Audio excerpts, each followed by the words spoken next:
რუსთავში ახალ შიდა საუბნო სივრცეში მოსახლეობა და რუსთავის მერია გამწვანების ერთობლივ აქციებს მართავენ. მაჩაბლის ნომერ 6 საცხოვრებელ კორპუსთან მოწყობილ საზოგადოებრივ სივრცეში ახალი ნერგები დაერგო. გამწვანების აქციაში მოსახლეობასთან ერთად ჩაერთნენ რუსთავის მერი, პარლამენტის და საკრებულოს წევრები.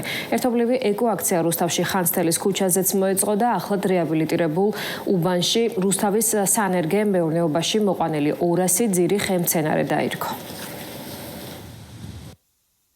ვაგრძელებთ ცენტრალური ქუჩების რეაბილიტაციებთან ერთად შიდა საუბნო სივრცეების მოწყობას. ეს ეზო იყო გამორჩეული იმით, რომ თვითონ სამეზობლო იყო აქტიურად ჩართული სარეაბილიტაციო სამუშაოებში. მათი მოთხოვნა იყო ის, რომ აქ მოძველებული ინფრასტრუქტურა შეცვლილი იყო სწორედ ისეთი გამწვანებული თანამედროვე სივრცით, როგორიც დღეს დავასრულეთ გამწვანების აქციით.